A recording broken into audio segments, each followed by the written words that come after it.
We ready? Yep. All right. Good morning, everyone. I hope you're joining us out there on Top Livestock. We're also sharing this on other platforms, Goat Promoter, and we'll be getting it shared over on the Southeastern page. Welcome. It's Saturday morning here in Cookeville. We're all getting over last night. We had a show yesterday, and we had our sale last night. A great event. We had lots of people. It was a lot of fun. Everything went great. This morning we were supposed to have a show, but some complications come up with the judges' travel. So I said, well, last year we did a little educational seminar. That's what we're doing again today. I got with Jason. Jason said he'd come down and help us out with that. He's got his PowerPoint. Basically, all the PowerPoint is the breed standard, and anyone that's in this is basically read the breed standard. For those that are sitting in here, if you'd like to pull it up, the American Boar Goat Association breed standard, that's what he's going to be going through on his site. Feel free to ask questions. We have a few people monitoring, I think, so if you're out there and have a question, please post it. We'll get your question answered. Jason will be starting this off, Mr. Jason Brashear from Hazard, Kentucky, ABJ judge. Doesn't really need any introduction. And we have multiple other judges. I'll shut that door in just a minute. Other judges coming in. Mr. Clint Demmett will be here in a little bit. Blake Quiggins will be in here. Bailey, Jackie Redden. We'll probably even drag Tom Redden up. I see him sitting out there. We'll drag him up and let him do a little talking. He's got to get his coffee in, though. So, again, thank y'all for joining us this morning. Jason, thank you for coming down and doing this. Thanks. And we're looking forward to a good show. Again, if you have some questions, please send them. We'll have some people watching the platform so we can help get your questions answered. Absolutely, guys. Well, when we were on Randall's podcast a month and a half ago, we made a vow that we would do this kind of breed standard seminar for folks.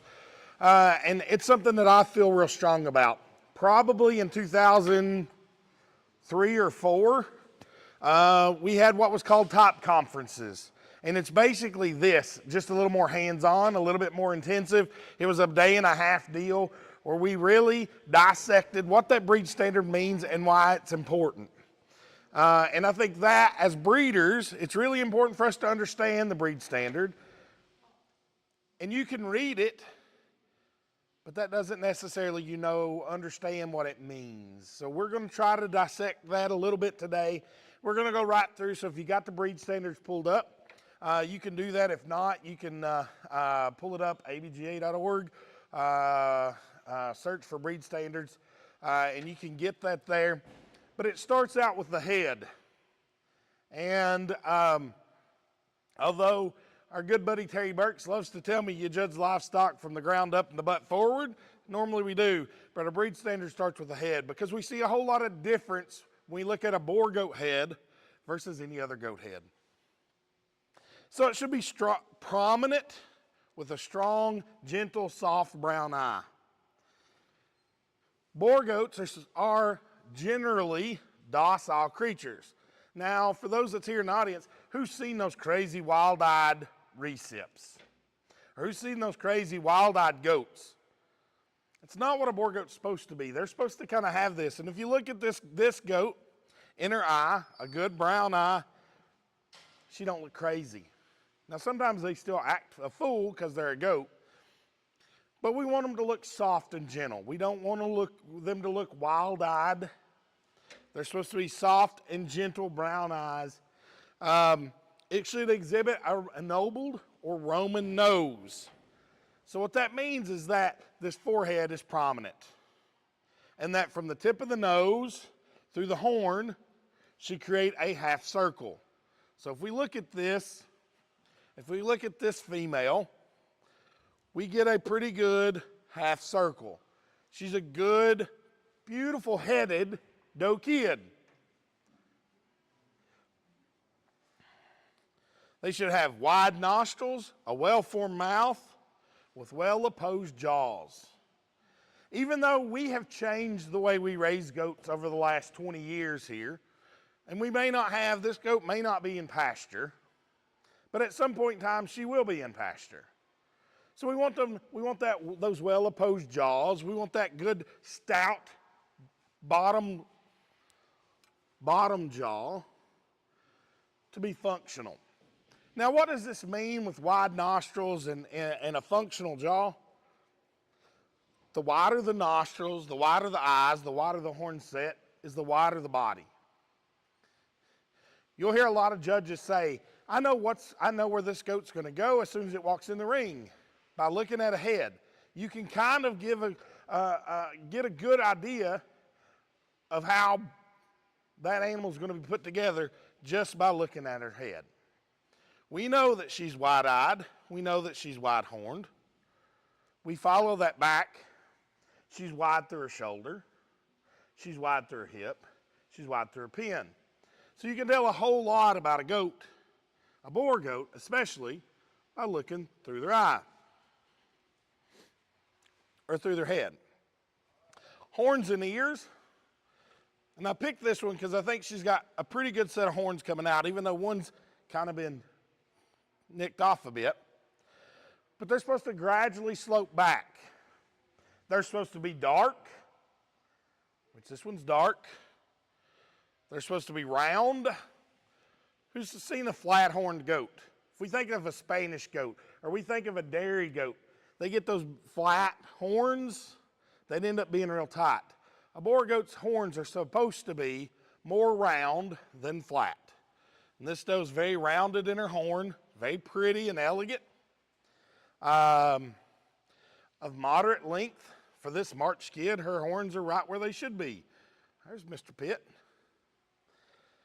There should be well spaced from the back of the head. We've all seen big bucks, as they grow back and turn out, they get a little too close. We want to see that width here, so we see width here, and then they kind of come out around the head. We don't want something that's going to restrict any type of movement. Ears are supposed to be smooth and pendulous, just like this doe's ear. They're supposed to be able to lay flat without interference of the eye. Now, there's lots of discussion as it comes into length of ear. And if we go 20 years ago, we wanted them this long. We wanted them to look like them dancing goats in Pakistan. We've come off that quite a bit. We're not that hardcore about ears, but they should be long and pendulous. You know, we've got a lot of differences out here. We get some shorter eared goats, and when you get shorter eared, they don't necessarily carry them flat to their side. Typically, that's what we want. We want them to just hang pendulous. We want them to be behind that ear and not be a problem. I shouldn't have folds or pinches at the base.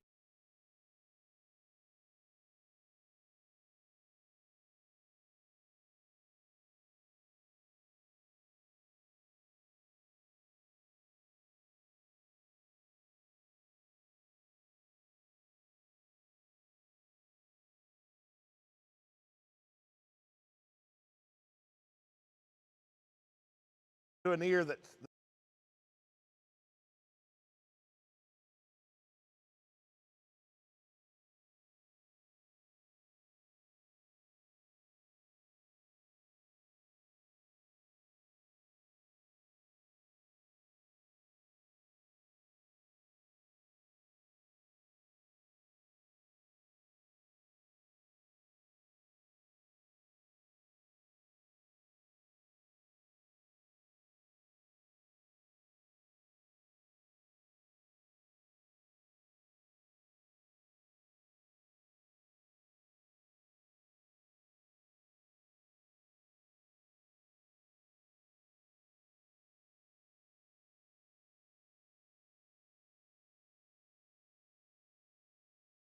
as they're walking, if they're in your pen, you'll see it because all of a sudden that ear will flip up and you'll be able to read its tattoo as it's walking around towards you, just in a ring, just in a pen, on a chain, or whatever. So the problem with ears, what we don't want is any folds or crimps. We don't want anything lengthwise. If it's down here, it doesn't matter. We all see it on Facebook. Everybody's like, oh gosh, our goat's not. What's wrong? That's not a problem. I always used to tell folks it's about a hot dog bun, not a hamburger bun. So ears and should be long enough to smoothly lay against the head and eye. So our mouth, yes. Explain to them about that cramp right behind here, because a lot of new people will have one like that and they don't understand that. So with this crimp behind the ear, the best way to feel it is you can actually, when you pick it up, you can actually feel the fold. Is that what you want? Yeah, that, how they cramp right behind there. Yep. And I mean, it's really DQ, but some of those like that have still got a good opening in there. Yep. It doesn't hurt to look at all. You'll see judges, some judges will come through and they'll pick these ears up to feel how they come together. And with the breed standard, there's always interpretation. We had one last week. I was judging in Nebraska. We had a doe last week, and it was a dual show, so we conversed about it. Probably a goat I may not have had an issue with. Her ear was a little funky, and there was a little crimp, but her opening was fine. And I may would have been, she's all right. My counterpart judge was like, oh, I think it's out. So we excused her just for the sake of running a show. But it's important to look how they lay. We want them to lay flat. We really want them free of crimps. We certainly want that ear canal open. Anything you'd like to add on the ears? We're on the front end at this point. Yeah, no, I think the only thing that I would add would be, watch those, a bunch of them where I'm starting to see now is we're starting to get really thick cartilage Yes. up here. And with that thick cartilage, a lot of people are saying that it is crimped, but you have to check that canal because thick cartilage up here is fine as long as the canal is open. So that's the only thing else that I would add to it is. Is that typically passed down? The folded ear or the thick cartilage? Yeah. Yes and no. Yeah. We bought years ago. We bought one. Her daughters were fine. Her granddaughters had a flipped ear. So I don't know if it skips a generation. Yeah. But when we've used it, on the other side of thing, a twisted ear usually means they're heavy muscled. 100%. 100%. On the weather side of things, a twisted ear usually means they are just packed full of muscle. Yeah. But in terms of breed standards of a boar goat, these ears should be flat. Also, a shorter ear will mean heavier muscle. But for the ABJ breed standards, certainly ears that kind of lay flat. Yes, Tom.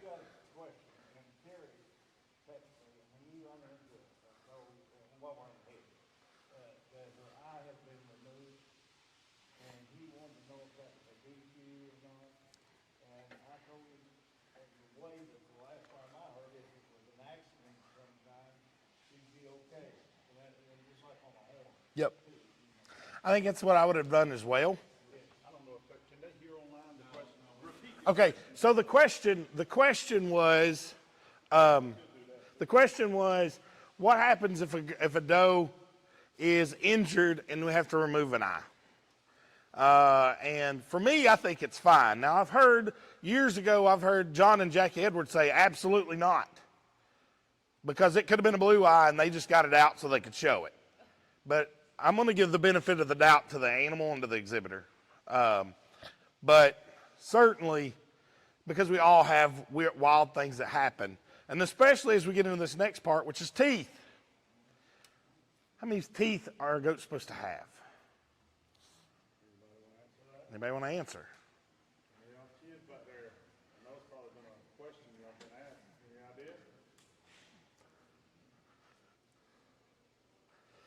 Eight.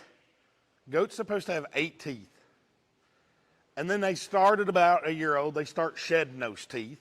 And the first 2 go, the baby teeth leave, and then you get your permanent teeth. The next year, the next 2, the next year, the next 2. And by 4-year-old, they've got a full mouth. Our mouth says the front of the upper dental palate must touch all incisors until a goat's 24 months old. After 24 months old, we allow a 1/4 inch gap. Sometimes And we see this a lot in bucks that's got really good heads. It's really hard to make a round head hit a flat plane. And you'll see that with older bucks. And you'll see judges be forgiven of it.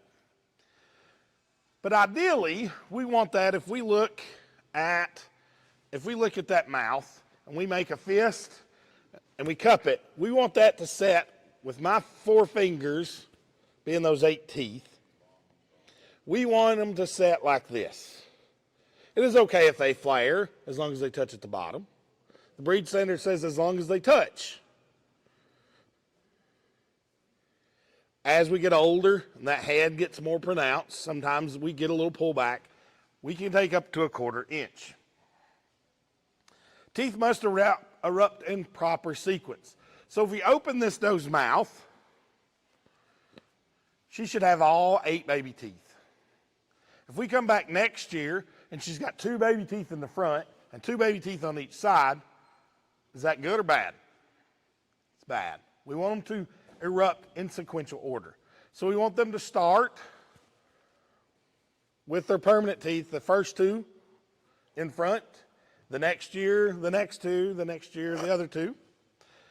And the other thing, and sometimes, even as judges, and I've been doing this a long time, I didn't realize this, that it is now a DQ that if a 2-year-old goat still has baby teeth, it's out. So sometimes they put things in there that we sometimes miss. So, anything else about teeth? Yes. No, please. But like on the, it used to, if you had more than 8 teeth in the mouth, you'd kick them out. Yep. But now if you've got a baby tooth or something that's still in there, and it's a natural progression, you can allow them to do it. Absolutely. So when we get into faults about our teeth, we're not going to throw them out. If they got a good mouth, if they've got 9 teeth and one's a baby tooth and you got a permanent tooth coming in behind it and it's just not fell out yet. We used to, a lot of times, if we were judging the first or second show of a 3 or 4 show weekend, we'd say, this is what I have to do today, but pull that tooth tomorrow and you'll be all right. So we want that tooth. And all that comes back to productivity. And even though most of our goats are now raised in dry lots, our thought process, at some point in time, they may go into the field, they may go into production. It's important for them to be able to eat. Another question that we get about teeth all the time, and I actually have this right now on a doe we're showing. She was a fence biter, and she broke half the side of her teeth out. Pulled one out, still touches at the bottom. Her next 2 are broke. Luckily, as long as you can see where those teeth are and everything else matches, she's okay. If for some reason those roots fall out, then the judge has every right to release her from the ring. Absolutely. But like you'll have a class of does, and you've got a, say they're yearling does. You've got a doe there that weighs 130 or 40 pounds. She's really done good, and she's really confirmation-wise better than anything in the class, but she's off in her mouth. But still, she's ate good enough that she's the biggest thing in there. But we still, as judges, have to DQ her and use something that might not be as good confirmation-wise because that's what the breed standard says. Yep. And lots of times people don't understand that. Absolutely. And the breed standards give us a baseline. And I was on the breed standard committee last year, and there's some gray areas in our breed standards, and I kind of wanted to maybe make them even more gray because it's really a baseline for folks. As we get in and talk about teats, and I didn't even get that far in the presentation, but as we talk about teats, there's so many gray areas. As we talk about pigment, there's so many gray areas. Just because we say now a goat is good if it's got 75% pigment. If skin cancer is prevalent in your area, this breed standard is a baseline. There's nothing that says that you have to just be that. You can always exceed that standard. Now, when we get into head faults are just things we don't like. Doesn't mean we're going to DQ them. a dished or concave face. So if we think of like, we take this beautiful doe and we put an alpine's head on it, where it comes in with a stop and then comes up. First off, that's going to be a fault. Does that mean that she's going to lose? Depends on what else is there. Pretty good goat. Sometimes we don't throw the baby out with the bathwater. Bulging or wild eyes, and we see that, especially in some genetics that just get real wild. I'm not going to say I've ever said on the mic, well, this one's third because she's wild-eyed. But ideally, we want something that looks more soft and friendly and calm, like this one. Flat, straight, or wild horns. Pretty good horn set female.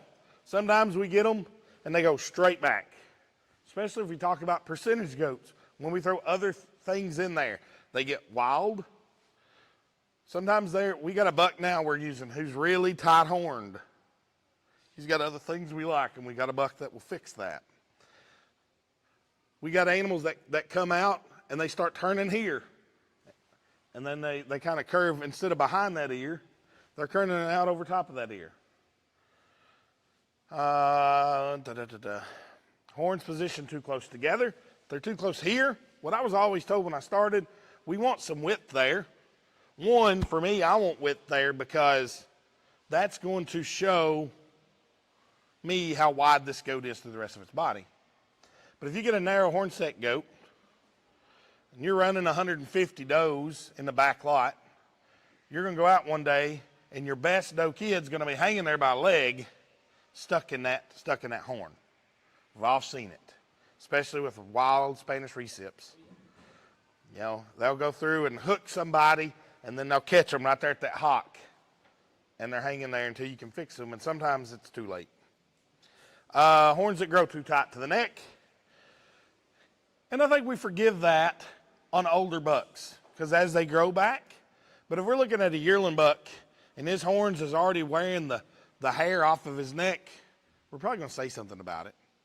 It's a fault. It's not an EQ. We'd like to open them up. But you may hear Tom or Blake say, this buck wins today. Everything about him. If I could change anything, I'd improve his horn set. I'd get it up off his neck ever so slightly. Probably not going to matter if he's the best buck out there. It's probably not going to roll him to the bottom, by no means. But it may be something we discuss as we start talking about them. Well, I think as judges, we need to use some common sense about a lot of that. Absolutely. And like you said, standards are just a guideline. Yep. And we need to, experience has got a lot to do with that too, with what you've experienced in your life. The next fault on the breed standards are jaws that are too pointy. We've all seen those snipey goats. They got a big head up here and they come down to a point. Typically what I see with those, and I'll come back to you all, is you end up with a goat that's big topped and narrow at the ground. Yep. They don't have the skeletal dimension at the ground. They got it up here, but you put them in motion and they just get. So we want that, going back to the things we want that wide nostril. We want that wide jaw. Getting into those other breeds, it's just adding some things to it. And we as breeders have not always been the best when it talks about breed character. Because at the end of the day, we are breeding meat goats. And sometimes if they're pretty headed, but they don't have enough oomph behind them, so it's a balancing act. You know, and if I wanted to fault this doe, and I think there's a lot about this doe. Clint and I used her to win her class at Nationals. But I think if there's one thing I could do, I could probably widen her nostril. I could probably give her a little bit more oomph and depth to that bottom jaw.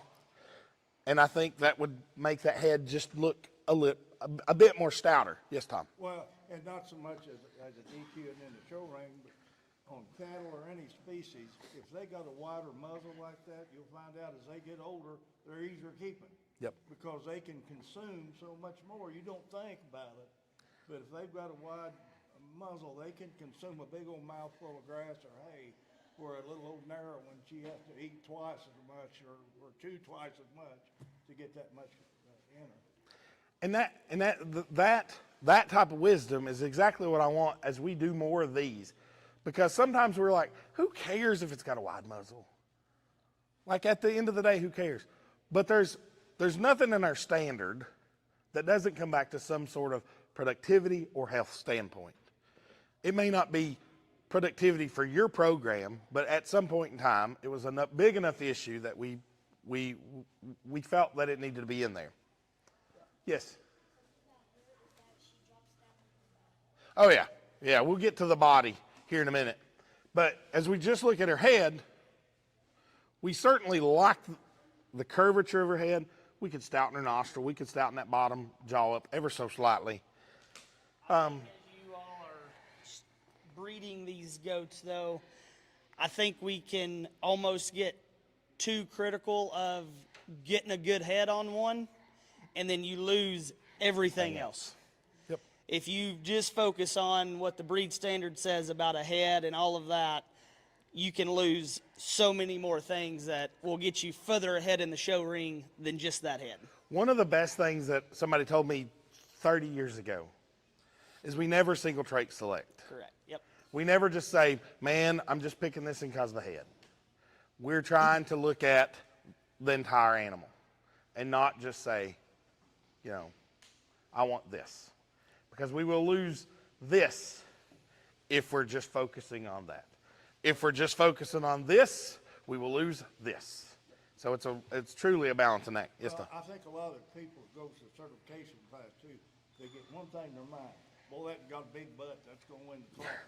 And they don't consider the rest of the animal. Yep. And they completely disregard. Yep. But that's what Jason's saying. Yep. One trait does not make a good animal. No. You can have the best, heaviest muscled animal that's the prettiest headed that can't walk. And I don't care where it's going to be in the bottom of the class with any judge we've got out there, because that is important. Shallow lower jaw. Other faults are twisted or crooked teeth. We see it a lot. It may be a fault. We're never going to call it out. But ideally, we want those teeth to be strong and stout. Head disqualifications. A wry face. Seen one of these not long ago. And that's basically where this nose, or either the top or bottom jaw, is crooked. You can see them pretty easy. They're not super common. How many of y'all seen? Couple or three? I've not seen many. I've never judged one in the ring yet. So. But you can, as you're standing in front of them, you'll see them, and that jaw will just be misaligned. Sometimes it's genetic. Sometimes it's because of an injury. Regardless, if it doesn't match up, yeah. If it's not bad, a good showman, I mean, you really have to look at it. Yep. And get her head down where you can see it. Yep. Because a good showman, if they got her head up, you can't. They get her head up and they'll grab that jaw like this, and they'll hide it. But you can look at it. That's a DQ. A cleft palate. If they get a hole in the top of the roof, they're not going to be functional. They're not going to be viable. Most of the time, they're going to die. But for folks that are looking at this, whether you're a new breeder or an old breeder, or you're just getting into it, so many folks get real excited when kids when kids come out. We had a cleft palate kid last year. She lived for about 30 hours. But I have seen some older, and you'll be able to see it. I had one come in the ring once, and she had grain coming out of her nose. So I had to get looking, and sure enough, she was a cleft palate. She had to leave. Blue eyes.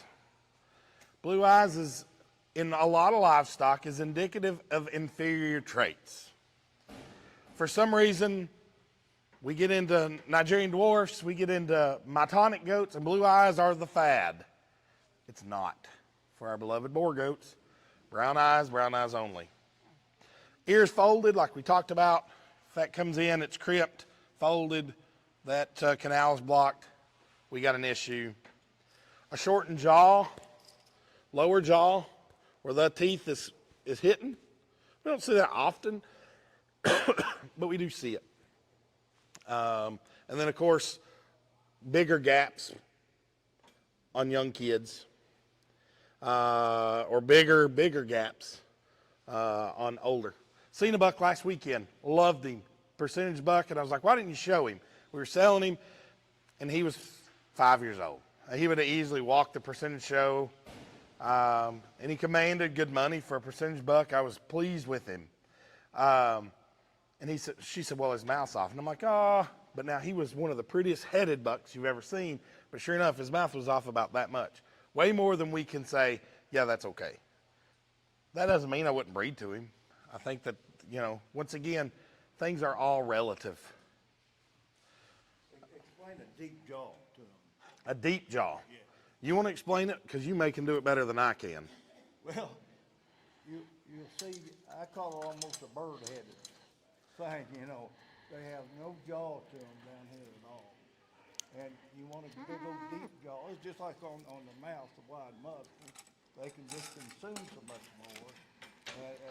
And they're made to consume roughage, not what we feed them now. So as we look at this, though, that big, deep jaw, she's probably most of my thumb from the bottom to the top part of her jaw. I'm not going to say she's the deepest jaw, but she's acceptable. Yeah. And and maybe you don't pay as much attention on those, but on old bucks, you can really tell the difference. And if you got an old buck that's shallow jawed, and he passes that on to a bunch of females, you'll find out that they don't do very good at those because they don't can't consume enough to stay in good shape. It'll cost you twice as much to keep them as an old dog. And that's just not necessarily the fault or anything, but it's like Jason was saying, there's a reason behind all these things. Yep. And somewhere along the line, last 30 years or whatever, we've lost some of that reasoning, and they don't explain it in why we want them like that. In judging schools or really in any type of educational seminars, it's just like, this is how we want them to look. But we don't talk about why and why it matters. Other things on here, on percentage does, of course on full-blood does, we want ears like this. Percentage does, we don't allow elf ears or gopher ears, which La Mancha crosses. I fought for that because I think a percentage goat is a cross, and if it's got any kind of ear, that's okay, but I lost that battle. We fought that battle. Several of percentage breeders have fought that battle for years, but we still want them to look like a boar goat. Other ones with teeth. Yep. I won't keep, but I agree with Jason on that. And you take, and this I'm thinking about youth, and we think a lot about youth, but if they're starting from a dairy program and they're trying to breed their percentages up, are you gonna, if they've got a really good animal and done a good job and it's got La Mancha ears or whatever, why DQ that animal for a junior that's trying to get started and do better?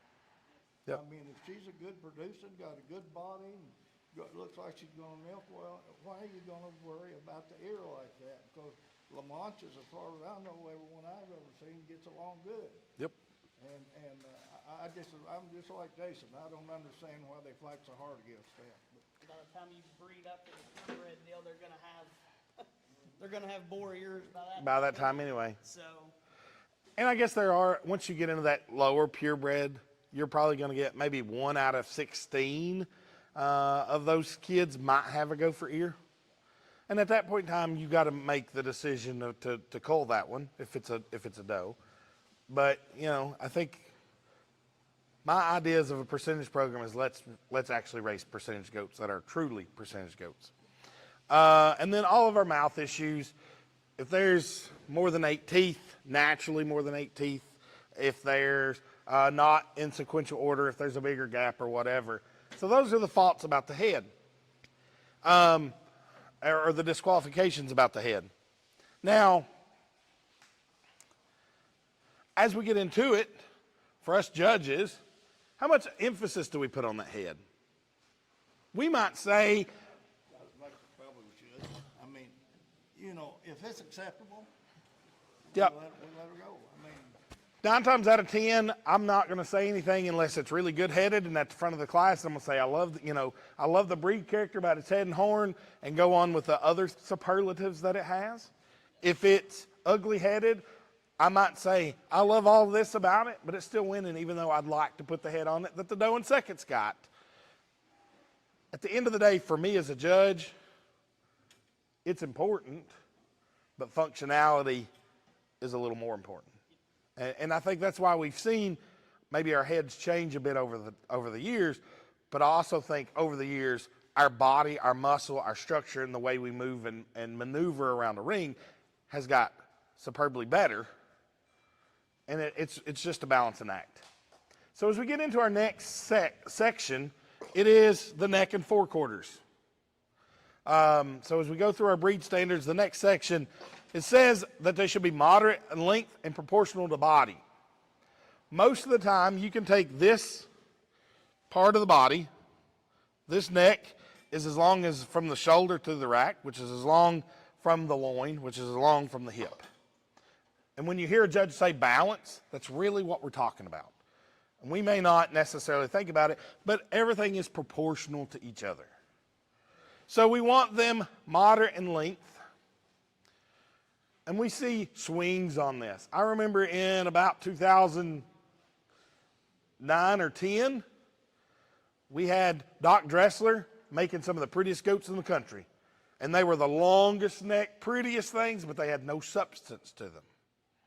They were gorgeous, being really pretty. But as we elongated that front end, we also took some of that heft out. We flattened our rib. We just didn't quite have the goat. So we want it to be proportional. Yes, sir.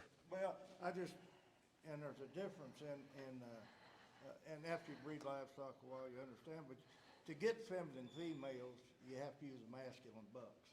And lots of times you'll see feminine bucks win the show because they're long neck, but you'll end up having a bunch of females out of them. It's hard doing and just won't have any body condition their whole life because it wasn't masculine buck. Yep. I mean, men and women don't look the same. Well, Same. but masculine, you see some old ugly big guy like me, and he's got good-looking girl grandkids, and but you just have to remember that the females are supposed to look like females, and the bucks are supposed to look like males. Absolutely. So with a feminine doe, we want them to tie in through the shoulder and down into the brisket. We see a lot of goats, especially, and I'm going to pick on them, we raise colored goats, but we see a lot of colored goats that's got a big old brisket sticking out in front of them. My buddy Roy Rosenberger running down here calls them that old chicken bone. I don't want a goat with no chicken bone. Well, it ain't a chicken bone. It's just that this chest floor protrudes out. And this brisket, this bone, actually comes out to a point. So this doe, in terms of neck and forequarters, is extremely smooth in the way she ties in. Comes into a good, deep, full chest through that brisket. Ties in good about her shoulder. Top of the shoulder should be well-rounded. This is one of the first things when I go to handle a goat, and I put my hand here, and you'll hear me say sometimes on the ring, well, this one's third today. She's just a tad more angular up through her front end than I'd like. For me, we find a lot of goats that are like this. They come to that high point, and that high point may be, maybe a little bigger than the point of my fingers, but we come here and we find one that is extremely well-rounded. When you handle this one, she's as wide as my hand from point of shoulder to point of shoulder and flat across it. We see a lot of goats that get a little bit more angular up through there. So we want to be careful and make sure we're doing that. What that allows us to do in terms of a production standpoint, when we start with shoulders that are like this, 9 times out of 10, we open into a big round rib. When we get one that's a little bit more angular here, we end up getting a little pinched in the heart girth. We don't have, when we talk about body, we don't have the dimension in the center rib. So it's important for that to be well-rounded and muscled. And whenever we get that treetop that I call it, that more of a point up here on the top of their shoulder, you get all of this is direct correlation, and this gets straight. Yep. So those that are not as round at the top of their shoulder are going to be more, 9 times out of 10, will be taller at the point of their shoulder than a rounded goat, but they can't move out of their front end because they're so straight. They're so straight. And you can really see that when you put them in motion because they don't flex out. They're kind of picking up and barely moving, kind of walking like a bodybuilder. But, you know, we want a good fluid stride, and we'll talk about when we get into feet and legs. No, I think that's, you're exactly right. When you get, Starts on the front end, it'll be on the back. it'll be on the back end too. But when you get that higher shouldered, that more point, and you can feel it, walk through your herd, grab your goats, you can feel it real easy. When you have that higher point, 9 times out of 10, you get a straighter shoulder. 9 times out of 10, you get a flatter rib. So when we get into why does it matter, that's why it matters. Yep. But you'll see people picture goats, usually they're young ones, and they'll be out in their shoulder because they take a front end picture and their shoulder won't be in relation to their body at all. Yep. But because they heard so much about we need them wide on the front end, they think, you know, the wider the better, and that's not. Absolutely. As we get into faults and DQs, necks too short or too thin, loose shoulder blades. When we talk about this shoulder, when it's well-rounded like this and it's put together, when you walk that goat, that shoulder's not, you're not going to see that shoulder move. When you get this point up here or you get too much width here and it's more square instead of rounded, you get a shoulder blade that you see move like this.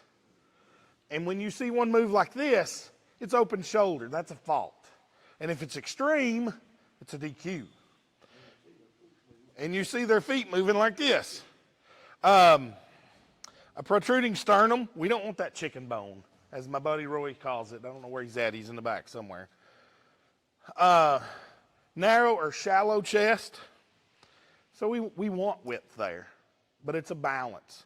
Tom was talking about those that come out like this. And we see folks, especially inexperienced breeders, and they get one that comes out like this at 3 days old, and they're like, oh my gosh, I've got the next national champion. You don't. Structure is incredibly important, and when you get one that stands out like this, they start breaking down so bad in the shoulder, and it becomes a huge issue throughout the rest of their body. Yeah, no, 100%. And I think that this shoulder design and shoulder, and I know we're going to get into legs here in a minute, but shoulder to knee to ground and being inside their skeleton is so important in the next 3 to 4 years, us breeding, because I feel like we as a breed have went borderline too far the other direction and getting these things so pulled apart up front that, hey, we've got to get these things back structurally correct. And it all starts at Here. the shoulder. If we think about it, we really want these goats to kind of be like a 55-gallon drum or a 5-gallon bucket with legs on each corner, not outside of each corner. We want them underneath the goat. So it is important, and you can see it. If anybody's watching Judging Pro on Facebook, there's a class of does right now. They're goats. But that class 3 doe, or the number 3 doe in that class, if you look at her, you can just see in the picture that she's outside of herself and her skeleton. Yep. And we don't want that. Then the 4 doe is... And the 4 doe is too straight and just so kind of straight. ugly-headed Yes. and ugly-necked. Yep. So you got, yeah.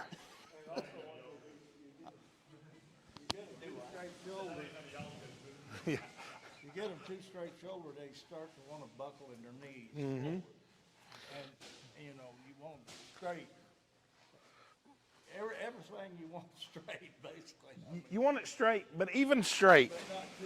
When we say straight, this shoulder comes down at an angle from the point of the shoulder, or from the top of the shoulder to the point of the shoulder. So there's an angle here.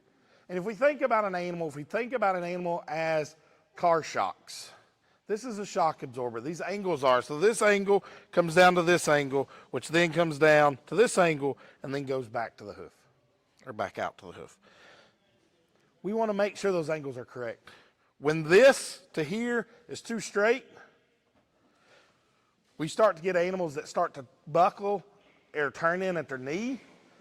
They're not straight at the ground. Their hoofs start turning in or out because they've got to have somewhere for that pressure to go. So they start turning into that. Yeah, and not to, I agree 100% with this angles and everything, but it's also the length of the angle as well. So we're breeding these goats to where we're getting them so, you hear a lot of, especially market judges, talk about being short bladed.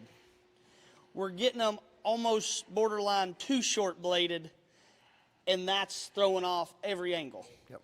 Because when we get them short bladed, yeah, they're tall fronted, they run uphill right, they come out of the top of their neck crazy good whenever you get them that short bladed, but then you start losing your structure. The angles as you come on down. Yeah, because you shorten them up, they get steeper. Yep.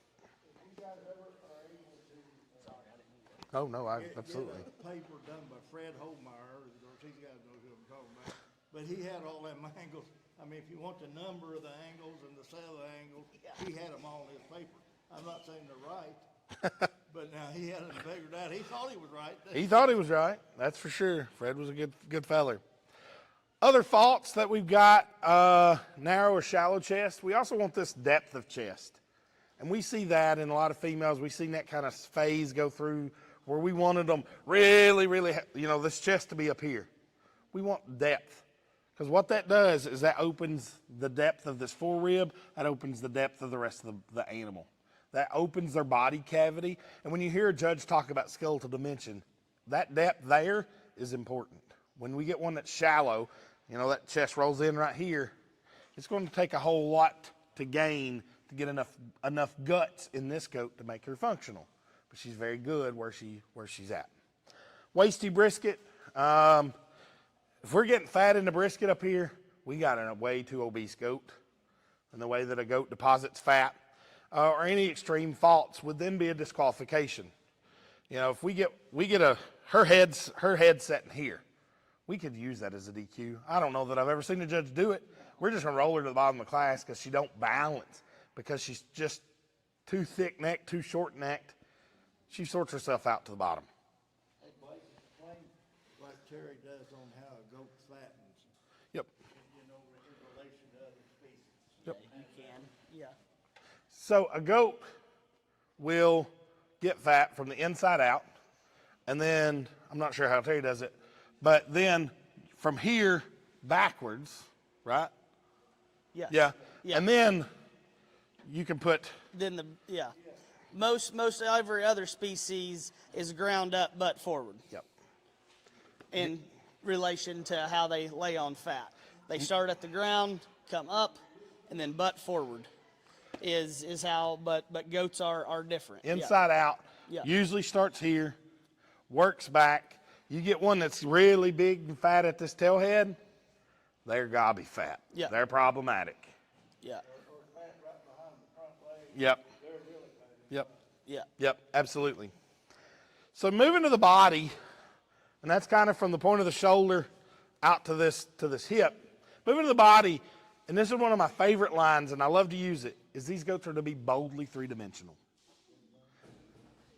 I brought some alpine recips for some folks, and they're good alpine recips, but they're not three-dimensional. They're probably a little deeper bodied, but they don't have the shape, the boldly three-dimensional shape that we want to see in a boar goat. That means that they should have length, they should have depth, and they should have width. So you'll hear us talk about skeletal dimension, and that this one's boldly dimensional. That means that she's open up through that rib cage. She's wide at the point of the shoulder, and she carries that width out through that hip. She's deep-bodied, and that's in relation to the maturity. Sometimes, and I like one that's really daggum cool and bellied up at 3 to 6, but truth be known, they ain't going to get there. They're never going to get big enough. Yeah. If you get one that's that chubby, to have that much center body and depth, like he's talking, in a 0 to 6, sometimes even 9, you're done as a yearling. Yeah. You'll never make it Nope. because they'll never get big enough. Nope. What happens too is you've got a lot of judges that don't have any livestock experience. Right. So, in any kind of animal, it needs to be age appropriate. Yes. Absolutely. Yeah. Yep. Junior does need to look like junior does. does. And that's not just in their head and horns. That's body shape. Wise. You know, if this doe, and she's adequate where she needs to be, but if this doe was another inch deeper here and bellied out like a good yearling that's bred, guess what? I'm going to read her as an early doer, and she's going to go middle of the class. Yep, early maturing. And just kind of roll her there. So we want it relative to their age, but we want length, we want width across that top, we want width from side to side, and we want depth of body. And, you know, if we looked at it, she's probably, I think they say a junior doe is supposed to be 60-40. Is that right? A yearling should be 50-50, and a senior doe can be 60-40 flipped. She's about 50-50. If we look at ground space versus this space, she's about 50-50. I think I think she's good when it comes to that. And I think, and this is not, this is not a personal opinion, but, in these sales, a lot of times you'll see these smaller, younger goats that actually look like they ought to be yearlings as far as they're made and what condition they're in, their fat and that. And so many times they'll bring the most money, but that's the last time you'll ever see them because they're not age appropriate, and they never make yearlings because they're there already whenever they're little. And what happens is you hear folks, and we get it a lot. We say, oh my gosh, I went and bought, and I spent a fortune, and I bought all these really cool goats. But I got to have a buck that's going to put some length and get some leg underneath my goats because I've got them. They're too quick doing. Now on a yearling doe or on a senior doe, we're going to want that maternal wedge. That means just as she gets wedgier, she gets deeper, she works back to that rear flank. If you think about Tom's a cattleman. If you think about good, soggy cattle, they get deeper to that rear flank. You can also think about them is they kind of progressively should get wider as you go across that top line. That's a maternal wedge. They kind of look like a wedge, whether you're looking at her above or you're looking at her on the side. And then heart girth. And I really hadn't heard the term heart girth until I showed it to Tom the first time, and he's a Nazi when it comes to anybody that is not blown apart in a heart girth. And what it comes down to is productivity. It comes into room for all those organs, for babies and everything else, but that's right here. When you come off of this shoulder, you don't need to feel a huge dip or change. We need to carry on with that width right on across that top line. We get pinched or we get shallow in the heart girth, we're shallow up in that chest floor, we're losing the productivity, we're losing the functionality of that animal. And as they get older, you don't think about it. When you've got those goats that run downhill or any kind of species that run downhill, there's always weight against their wall.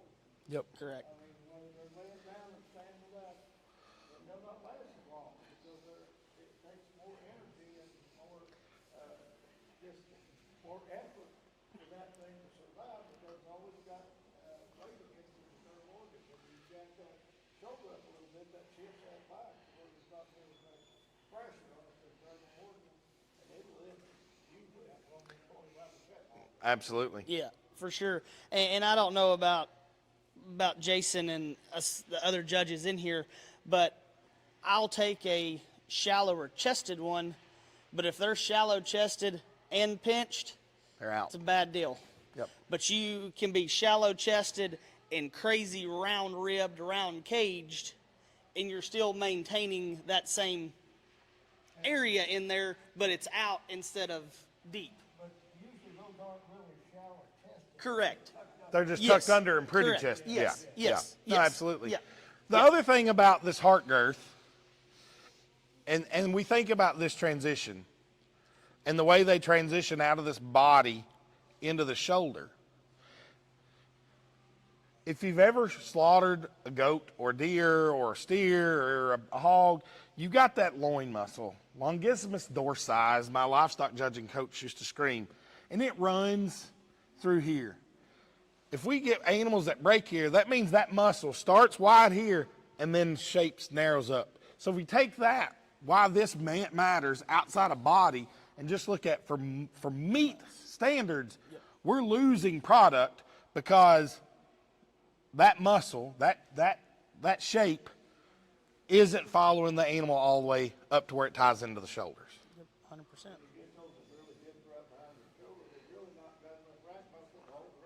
Body up. Correct. Yeah. Yep. Absolutely. Yep. Some other things that I meant to talk about in, as we talked about front end, or neck and forequarters, is this forearm. The forearm is the only place that we don't necessarily, like if we got fat on the forearm, we got problems. Yeah. We're not going to see it, it's dead. But that forearm is the best place to understand how heavy muscled an animal is. The bigger the forearm here, the heavier muscled it is. And you pretty much can say, if you take this forearm, if you take a tape around it, and let's say it's, I don't know, 8 inches, we slaughter this good doe, we wouldn't do that, but if we slaughtered this good doe, we would see that same size as those loin chops going down its back, typically. Yeah. They got to be Pretty and powerful. Yeah. Yeah. Absolutely. Anything else on body? Ribs well sprung. You know, you'll hear, and this is something I'm a stickler for, I want rib shape. I don't want flat-sided goats. And I will say, she's too flat. I need to see more shape. Put your hands here. You should feel her roll. Just like I said, she's a bucket. We want to feel that.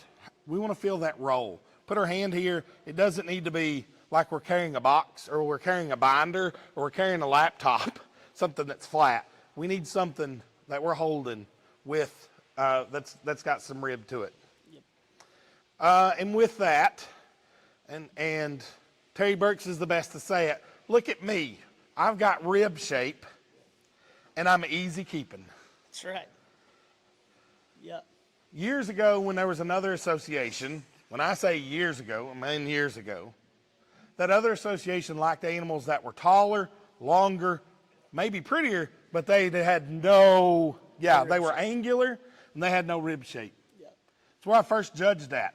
It was a real eye-opening experience, and it really started in my brain to think about these goats.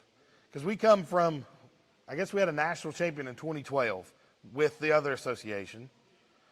We rolled in with her in 2014 as an age doe that I thought looked like $1 million, and we could barely get out of the middle of the class.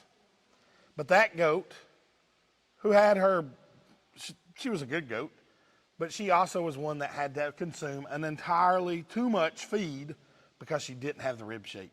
If you get one, years ago, I bought a doe from Sisters 2 that was different than anything else that I had. She had rib shape, she had design.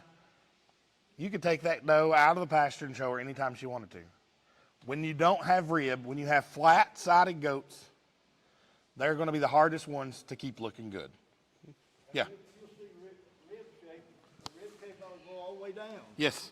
You know, Yep. you'll see goats that'll have top rib shape, but then they'll be really flat right behind their front leg. Yep. And you want that just shape to go all All the way down. Yep. When you lose that rib shape, you'll also lose boldness of shoulder. The way that rib cage pushes their shoulder off of their skeleton. So if you have a very, very flat-ribbed, longer-ribbed goat, a lot of times they'll be more pointed at the top side of their blade, losing real estate. And that too, like you're saying with that loin, you lose that much more real estate for product and productivity. Which is why I think it's important for all of our breeders to understand, what does this matter? It's not just because we said, oh, rib shape's good. It truly comes down to productivity. It truly comes down to carcass merit if we really get down to it. And that's really what we're all about. And 9 times out of 10, your flatter ribbed goats are going to be the fatter goats in the show ring. Because to ever get them enough depth of body and proportion and balance, you've got to feed it into them. It's not natural. Yep.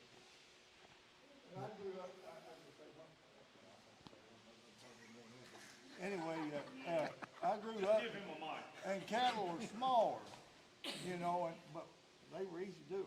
And then the university people said, to make them bigger, we gotta have these big giraffe-looking things. They had no body to them and everything. Well, a lot of people used them, and then you'd go out and feed them in the winter, and you could read through them. I mean, they weren't enough body there and the rib to them to stay in good shape. They couldn't consume enough to keep themselves in good shape and raise their calf. And that's the same with the goats.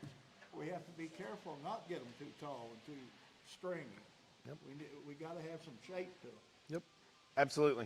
I'll kind of tattle on myself a little bit, and he's seen this for himself now as I've brought him into a herd of very different creatures. Our oldest genetic pool is, she's the oldest in that deal is probably 12 or 13 years old. However, I can count several years of lack of production because of just what we're talking about. It's not that she can't raise a kid or won't, but she is the least likely to milk enough to raise a kid. Yep. She is the hardest one to get stuck. You can't even get her to take to a buck unless you just kind of, you may have to introduce some additional hormones to try to stimulate it. Like, they're just harder doing the whole way around. And it's the difference between feeding a doe like what's on the stand, an average of, 1.5 pounds to 3 pounds, versus having to pour 8 pounds of feed into one, and it's not very cost efficient. Exactly. Other things with the body, loin wide, deep, and long. So we want this loin from the end of the rib to that hip to be long, to be wide, but also to be deep. We want to be able to feel that muscle down deep, feel that loin edge down deep into that.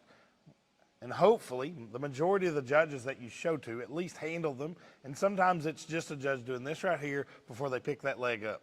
But they get enough from that touch to understand where that's at. And you hear a bunch of market, like if they judge both market and breeding goats, talk about muscle texture or density. That is how deep that loin is and how it sets on the edges are up. Right. It's not narrow and washed out. Right. It's deep, it's flat, it's wide. The rack's setting up on top of that rib cage there. So that's where those reasons that you hear, that's breaks it down a little bit more for you as well. And somebody mentioned top line with abundant level, with abundant muscling. This doe, of course, she's on the stand. You take this doe off the stand, she looks a whole lot different. But just looking at her here, yeah, we could probably, and handling her, she could use a shot of muscle there, and that might level her out just a tad bit. You put her in motion and watch her move, and she's just as level as you could want one. Got a yes. question.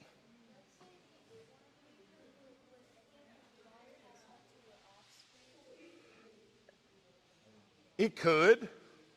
The question is, would those fops pass on to their offspring?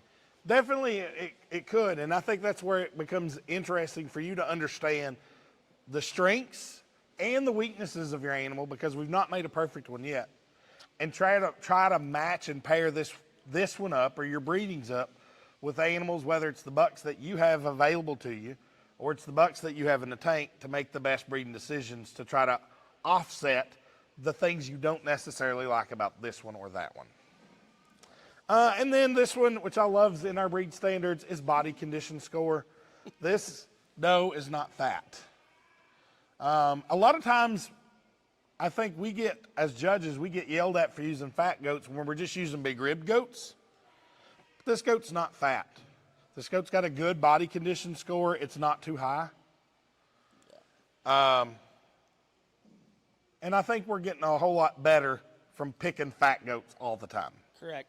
But as from a judge's perspective, if there's a class of 3 that walk in the ring and you do have one that's a little over conditioned, but yet that one's still the best goat, whether she is over conditioned or not, 9 out of 10 of us are still going to pick that over conditioned one because that is the best goat. But it's not because it's fat. Fat, And we correct. get that all the time. Yes. It's usually the better goats that come in the ring are with the breeders and the feeders that are pushing them. They're trying to get optimum growth, and that sometimes we get them on the outside.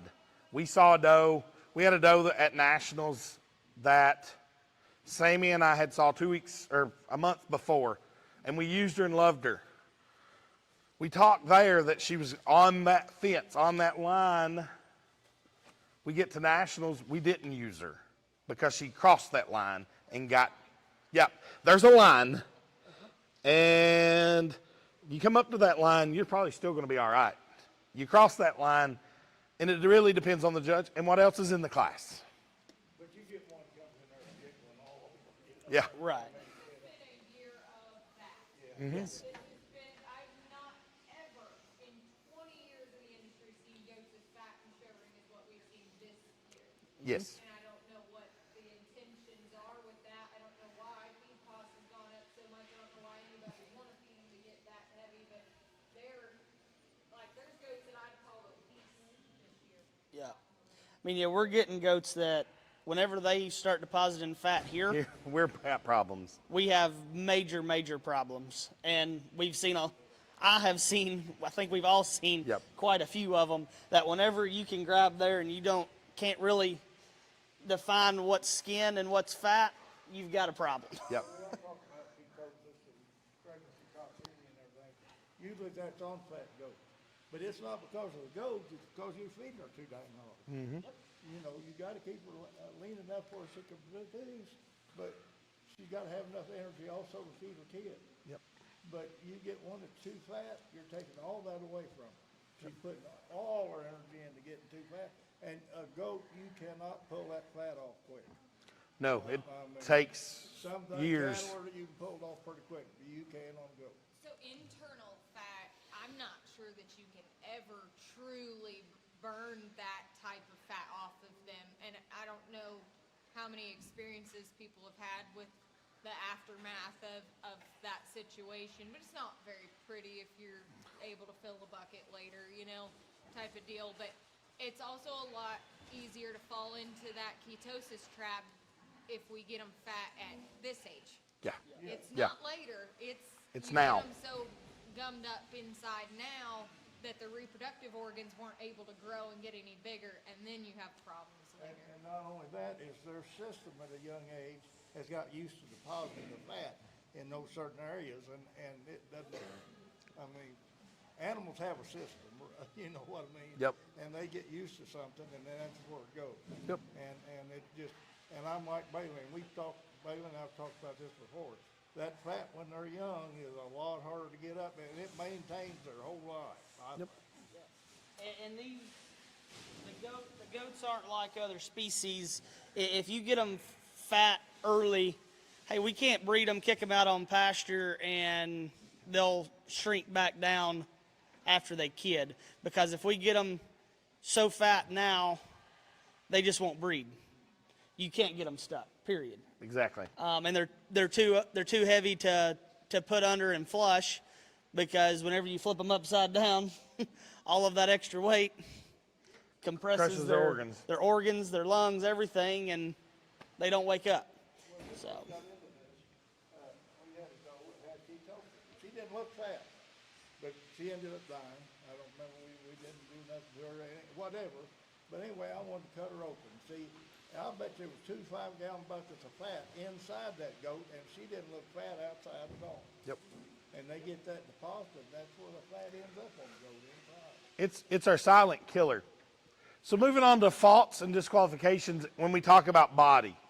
Extreme faults would be a sway back, a break in the top line, poor rib shape, that flat rib, inadequate muscling, so they just don't have enough shape as you handle them across their top, pinched in that heart girth, Tubey means they don't have enough depth.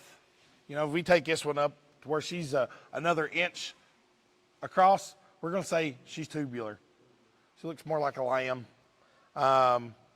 We want them to have enough guts to be able to be productive. And that's really, when I judge, this is my love. This is what I love to see is rib and body, and then a big hip and a pretty head, or a pretty front end. But this productivity means so much when I'm making my decisions. Faults are fat, excessive fat, and then any extreme cases can be a disqualification. Not that I've seen anybody ever disqualify a swayback goat. You place it at the end. Yep. I have seen some folks DQ some really morbidly obese goats.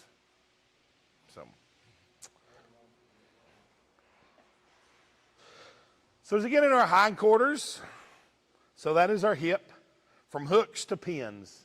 So you got two kind of bones here of that hip, hooks to pins. We want a broad, long hip with a proper angle. And we got some breeders out there that have bred some really cool jet level goats. They look cool, but are they functional? We probably need to have a little bit of an angle when it comes there. And I think that comes to personal preference. Some folks like them super straight. Some folks like them with a little bit of an angle. I think this those angles pretty nice. Most of them know who Gary Duncan. And Gary Duncan, I grew up with, we had a cat. And when we first got to go, and I couldn't get used to that angle from the hook to the tail. And Gary said, well, that makes them easier kidding, but we've shipped them over here to the United States, so we'll have that screwed up in a few years too. But I mean, it helps them kidding. It'll help them breeding too. Absolutely. You get them big old high tail ones, buck can't get to them. Yep. This angle of this hip allows for when the kid gets there, gravity helps pull it out. It's easier. It's at an angle where the buck, as the buck's coming, can get to it. But this angle from hooks to pins also affects the angle here to the hock down to the pastern. And if we get one that gets really inverted and up, the whole angles around that back is just awful. Another thing on that the hip angle, you know, on cattle more so, you know, everybody talks about wanting them level hipped. The reason we don't want the goats to be that way is because they're more likely to carry multiples. So with that angled hip, it leaves more room for those multiples as opposed to those more dead level ones. They don't have any room for that extra. So the tail head, according to our breed standard, should be centered and straight. Rear legs well muscled, deep, full, and firm. You should come here and feel muscle, not hair. You should feel actual shape of muscle. How about rye tail? I've only seen one or two. I've only seen one or two, just like rye face, where that is twisted. This tail will be twisted, and the whole. Sometimes you can even see the anus twisted with it, but the whole spine, their whole reproductive tract is twisted. I've only saw a couple that way. How many have you seen, Bailey? Just a few. I mean, but not many. I mean, I don't. It seems like there's some other genetic variables that come with one of those anytime I've seen it, and they usually don't make it very long. Now, I have seen a few in the show ring, very, very few, but it's more of a, you know, it almost looks like a lazy tail if somebody's clipped it just right type of thing, but after you get your hand on it and feel, it feels like a broken joint, but it's actually, I guess, more a fused joint more than anything, but it's up at the spine, not any further out. You know, you'll see some goats that have gotten their tail caught somewhere, and that's not a rye tail, that's not a DQ, and you'll see some of those from time to time, or a mom bit the baby's tail and it's got a kink in it now, but we're talking at the body wall, So for me, I always tell folks we want this hip from hooks to pins to get wider. I kind of want this to be a trapezoid. I want it to sit in there kind of at this angle. from hooks to pins. I want them to be wider to pin. That gives us more, as Bailey said earlier about up here, it gives more real estate for us to pack muscle and carcass on. It also, when we come out from hooks to pins with some more width, that also throws our hocks square and wider at the ground. So when we talk about an animal in traveling, I don't think we'll get to that point today because it's getting close to sell time. 25 more minutes, yeah, that'll be fine. But as we get into traveling and the way they walk, the way this is changes a lot. You can watch an animal walk, and if their hocks are touching or they're hockey and they're traveling away from you, or they're really, really close together all the way down that rear leg, 9 times out of 10, if you handle them, they're wide here, and then they come down to I call them, in my Eastern Kentucky accent, I call them wasper-tailed, or wasp-tailed. Everybody tells me it's not a wasper, it's a wasp. You don't get so much hair anymore, though. You got to put your hand. You got to put your hand on them, absolutely. Jason Clint's gonna jump in and Perfect. help you out there. Good deal. Narrator for the sale, also was judge yesterday. He'll jump in and help with this breed standard a little bit. So as we're talking about our hindquarters, we want them well muscled. I want them deep twisted. And if I could nitpick this doe, she could probably have more muscle out of this hip. I think she's really good and sound. When you put her in motion, you like her. But I think as we look at her, she could be a little deeper twisted. Twist is basically from that vulva down to where that muscle stops. And you put your hand on there, she's got some muscle. She could have a scotch more. Right, for sure. And I think that's one thing that's big, going and judging a lot of these shows and stuff. You see a lot of them that have, a big upper hip. And we talk about being big in their pin set, from hooks to pins up top, being big and wide and square. But, a lot of times we don't talk about as much that depth of twist and depth of stifle. Yep. And there's a lot of power and a lot of muscle back there in that hind leg that we need to have. And I think that's a big selection criteria when I'm in the show ring for sure. Absolutely. You'll hear me say this one is just wider and more powerful stifle to stifle. And that just means that there's more shape and muscle from here to here on that goat for me. And a lot of hair don't make that. Nope. May make them look really cool, but when you go get your hands on them and it's just fluff. We know it. We see it. We still may have to use it. Because everything is relative. And that's the other thing when it comes to breed standards and judges. It all depends on what's there that day and how things present. Well, and then breed standard, it's just a hair color medium length. Whether you were shiny or whatever it is, I don't remember what we got past that. I think they actually took that out. They take Yep. that out. Yep. Thank goodness. So hindquarter faults, as we keep on moving, talk about what they're supposed to look like and then things we don't like. Is the hip too steep or too level? I think this one in terms of angle is about right. I wouldn't call her, I would say she's fine. But if we come in here and this tail head is sitting right here and the hip is like my hand, it's too level for me. Or if the tail head is down here, she's too steep for me. Lack of length. This one she's moderate hip. She's not a long hip female. She's not a bad hip female either. Poor muscling.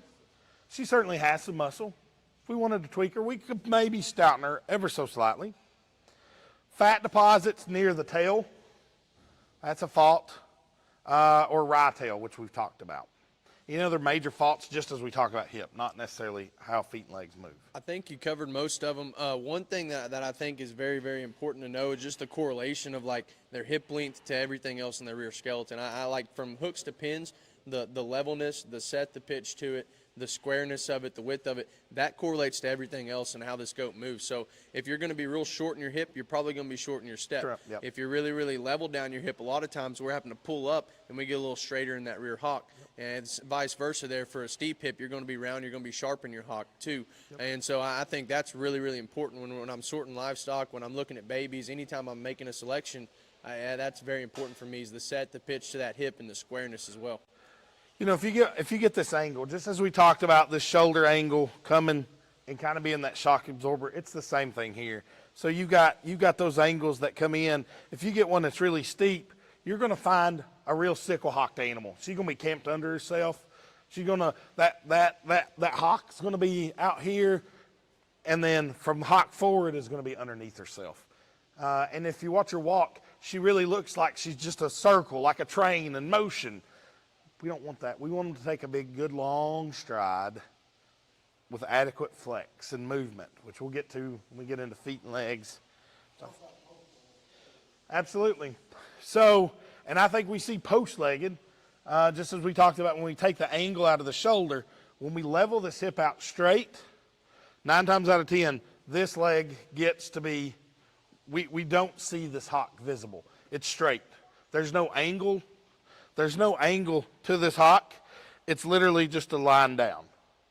Where this one comes down to this point, and then to here, we take that out.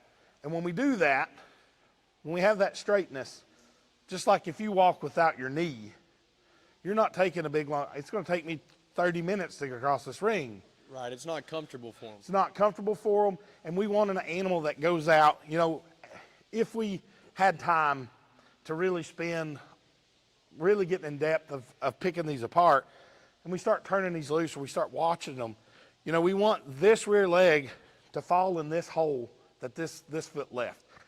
Walk, you know, run them through some muddy ground, run them through some sand, pay attention to where they walk. We want them to cover their tracks. And going back to steer, they got 2 post legs on a lot of the show steers back years ago.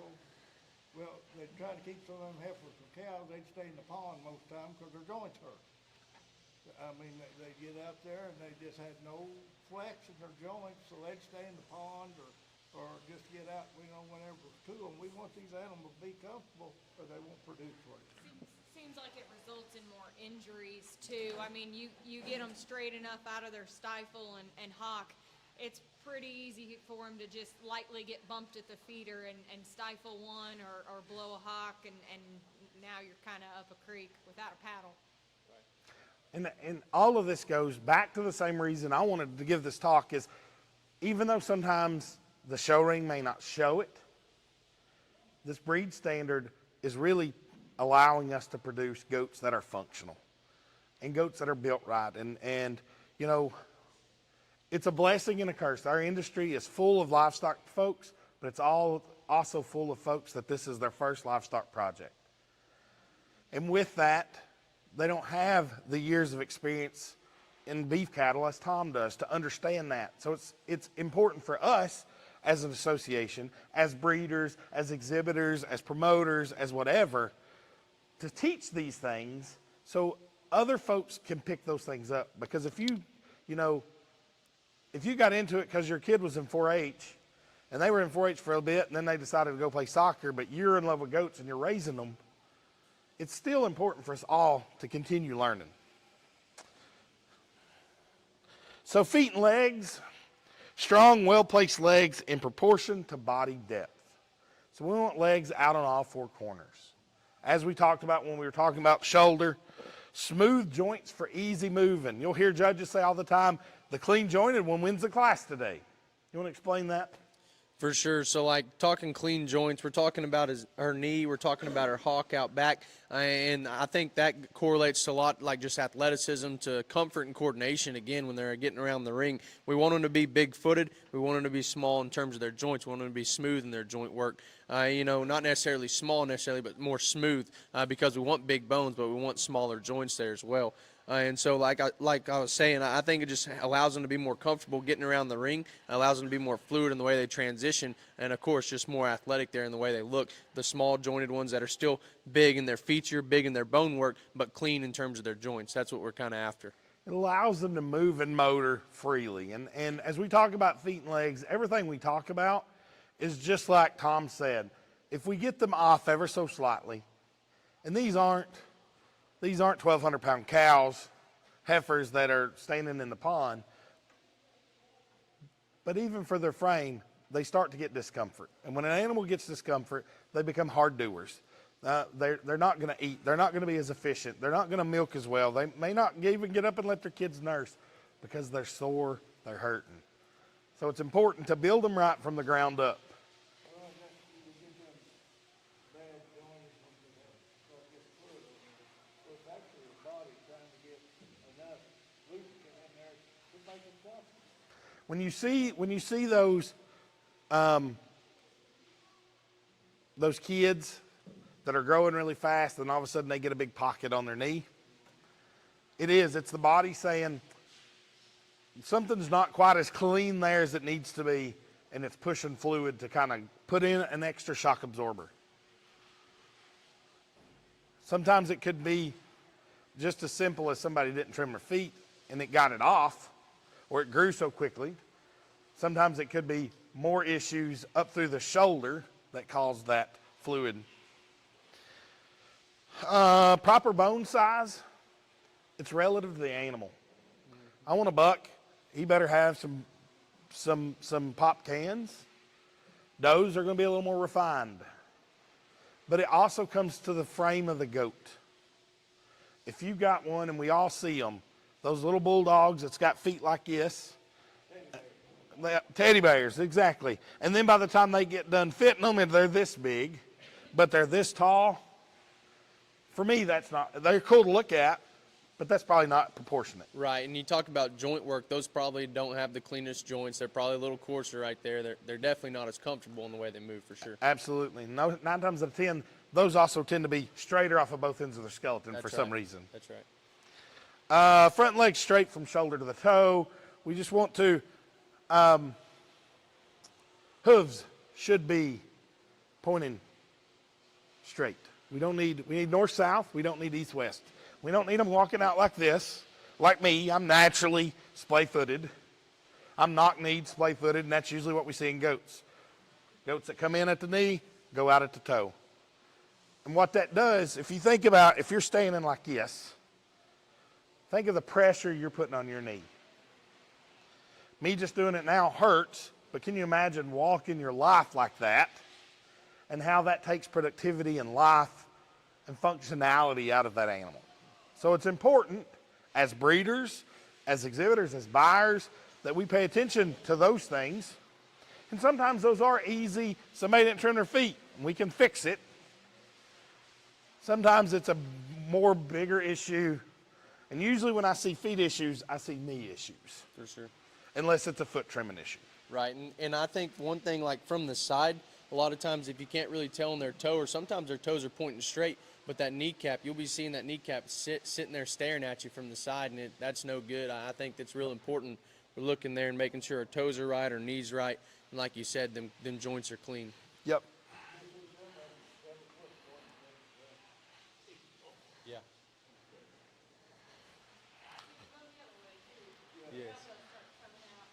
Yes. Yeah, for sure. For sure, yeah, that's another thing. People want them really wide-chested, but their shoulder still needs to lay into their scapula very, very good right there. The way very their neck and smooth. everything. Yes. Yeah. Back to, we want this well-rounded. We don't want it square and blocky. Right. And usually when they're outside of their skeleton, we get it square and blocky. And then we get issues with this elbow. We get issues all the way down to the ground. Right. Well, and going back to bone size earlier when we talked about that, like your powerful ones, in order to balance, they're going to have a bigger bone size. Now, your ones that are more extended, more refined, they can get away with being just a shot smaller bone maybe because that fits the pattern that they represent too as well. Absolutely. And bone size is important, because I think foot size is Right. really small bone with the foot bone, Right. because the foot is what makes contact with the ground. Well, they got to be, as we're looking at a goat, whether it's a goat we've bred and we're going to put in a herd, or it's a goat we're going to buy, we're making an investment in this goat. We're not making an investment for next year. Hopefully we're looking at this, we're making an investment on this goat for at least 8 years. She's a young doe. Like, we've lost the longevity in this breed because we've not paid attention to some of these things. And I think it's really, really important for us to make sure they're productive, make sure they're functional, because they should at least be productive 8 years. And that's probably, Bailey was talking, she's got one that's 12 or 14.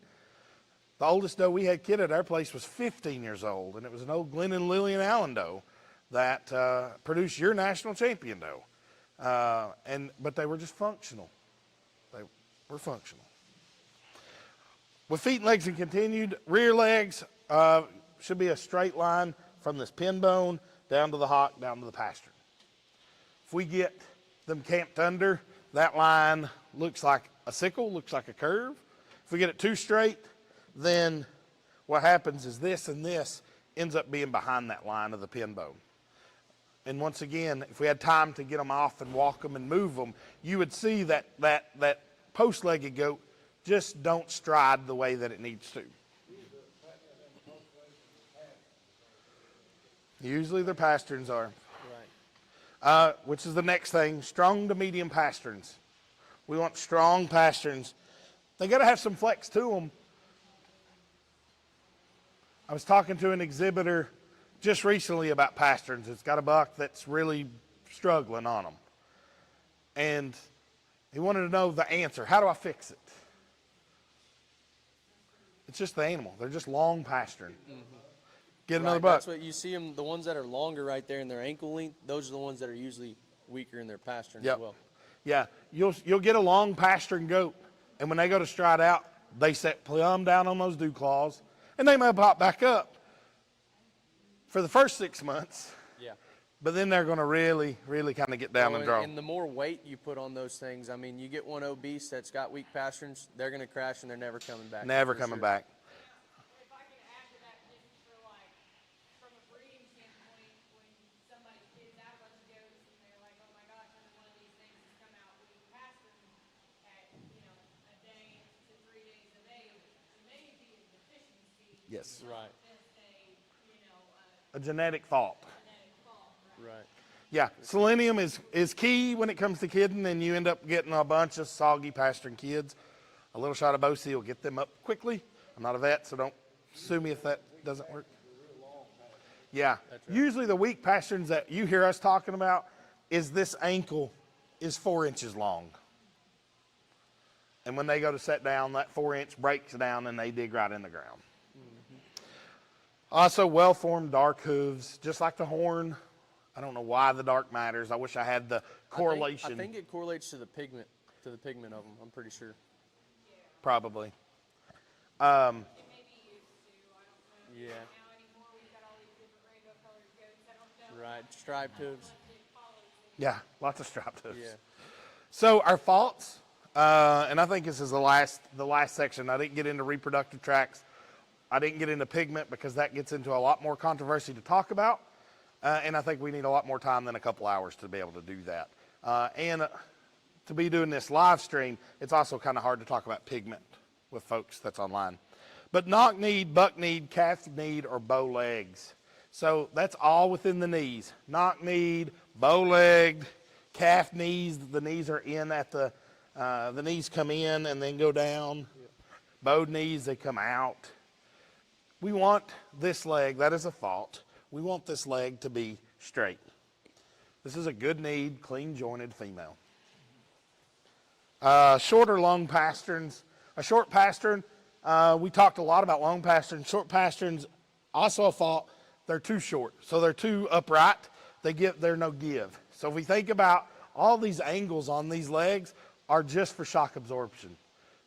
If they're too short, that means they're straight. That means they're not giving at all. And we want them to be able to give to bounce back. Sickle hocked. I'm going to talk about sickle hocked and post leg, which you kind of have. Right. Straight shouldered, which we talked about earlier. Deformed hooves. I don't see any judge looking at hooves unless it's just in your face like something's wrong with it.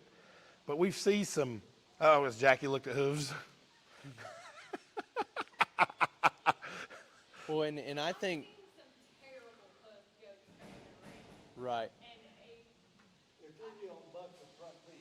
Right, yeah. Well, and I've seen some back feet too. You'll watch them plant and then twist, and you go look at that hoof, and it's real small, real short, and they got a big foot or a big bone on top of their small foot, and it just doesn't work like that. Or if they rub all of their heel off, Yeah. and then all you have is toe, well, it never grows, and you're just Right. Yep. Like they get rot and scold a lot quicker, it seems like, or they're just tender-footed all the time because there's just not enough anything there. Right. Well, and go ahead. I was saying, going back to the way like the skeleton correlates together, like all these sickle hawk, like your knees coming in, all that at the ground, whenever we're getting faults there, that's going to correlate to more problems from there else. I think like it's real important when we study these feet and leg faults. That's where it starts. You start at the ground, you build up. Yep. So it's real important. Yeah, I don't see judges picking up and looking at hooves unless there's a problem. I had a goat that was wild walking last week in Nebraska, and I picked it up, and sure enough, there was a bruise where it was bleeding, and still bleeding. And it's like, I didn't DQ it, but I also didn't use it because she couldn't walk today. I get criticized a lot because we got a lot of these goats that only put pressure on their outside toes. You know, I mean, their inside toe never touches. You know, and they just want to roll Out. on their outside toes. You know, like so. And a bunch of that can be prevented in the show ring with management at home. So I mean, that all goes back to. But genetically speaking, there's some traits out there with hooves that like claw-looking toes or narrow toes look more like a deer versus then you get some that have more round hooves like a cow. Right. Like, there's some pros and cons that come with each and everything, and everybody raises some in such different environments. It's hard to say, hey, you need to be raising them all to have this hoof type, but if Right. you're out on a bunch of rocks in a lot, you know, you sure need to have a little stronger hoof wall and whatnot. They'll be harder doing goats if they've got a good healthy foot. Absolutely. Right. Well, and that's what, like, being in a show barn setting, you're probably going to be able to go trim that foot more often than out in the pasture. But as a breeder, I think we need to take enough pride in that, hey, we're going to try to fix it. You know what I mean? The next go round. Absolutely. Other things, feet and leg faults, weak or small bone legs. And we've all seen those little spindly goats that come in. That's not good. It looks like I could break them and just snap them with my hand. They need to have some substance to them. I think every judge has preference of how big or how small that they're okay to go with. For me, it's about balance. If we got a really, as Clint said, if you got a really pretty feminine fronted one that's kind of maternal, she may be a little, naturally she's going to be a little finer boned, and that's okay. If you got one that's a little more massive and powerful, then she's going to be that as well. And then splay-toed, toes need to be together, pointing in the same direction. And we all see goats that come out and their toes don't point in the same direction. They split and kind of go two different ways. Our disqualifications, pretty much any fault that causes lameness. So, like that hoof problem that I had in Nebraska, it caused the goat to be lame. Now, I didn't DQ her, but she was last in her class. Weak pasterns when standing or moving, if they are so weak that these dew claws are touching the ground, judges have the right to throw them out. I'm probably going to roll you to the bottom, but everybody handles that differently. And in any extreme fault. So if we get one that's way too straight, we could DQ them. More than likely, we're going to just place them down where they go. So. Another thing, too, that I think is pretty big that doesn't get talked a lot about is, like, keeping these things backs in line, keeping their neck and shoulders in line. Because if you get a goat that hits a fence and knocks its back out of place and it's growing like that for 2 months, it's not going to look the same. It's not going to be as comfortable as we talked about. Yep. And at that point, it's not a structural issue, but it can turn into one with them laboring on that. So I think it's real important, too, when we talk about show goats and getting them ring ready, making sure those things are in line in their spine, in line and comfortable, and then going to shows, they're going to eat better, they're going to thrive better, because, again, they're comfortable. And I think that's what we're really after, is making these things comfortable just all around. Absolutely.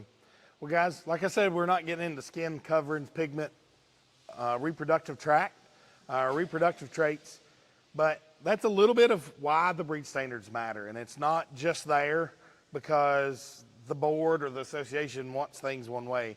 They're there because, as Tom said, everything that's written in our standard has a production reason behind it. Whether it's longevity, whether it's carcass traits, whether it's mothering ability, whether it's anything else. The way we have described them in our breed standards makes our goats better, more functional critters for you to raise. So it's important. The breed standard's just a level. You can go well above and beyond that. You know, I have talked to several folks. Our teat chart is interesting, to say the least. But I know a lot of folks that are striving to raise 1x1s. And if that's what you want to do, have at it. You'll have a market for it, I promise you. But it's just a standard. It's just a baseline. So hopefully you picked up some things. I hope it was good and educational for you all. And at some point in time, we may do this over the course of a weekend where we can get hands-on and really look bucks versus does versus moving and versus on the stand and all that stuff. Field day somewhere. So, but thank you all so much. Thank you, Jason, for doing this today. Thank you, Clint, for stepping in. I know Clint's got to go back and evaluate goats for the sale today. Thank you all for tuning in. If y'all have questions you did not get to ask or think of it later, I know Jason will be around a little bit. He's has to head back. Clint obviously will be here. Tom and Jackie's here. Blake, who had helped out, is here. Find one of us. We'll be glad to help you. Any of y'all watching online, if you have any questions, Kim, if you want to grab that. If you have any questions, please don't hesitate. Message. If you message on the Top Livestock page, I'll be sure Andy gets it over to us, and this will be shared. It's over on Goat Promoter, and we'll share it at the Southeastern. Thank y'all again, and sale, if you're on here watching, sale starts at 1 p.m. Central. Register at Top Livestock. Thank y'all. See you guys.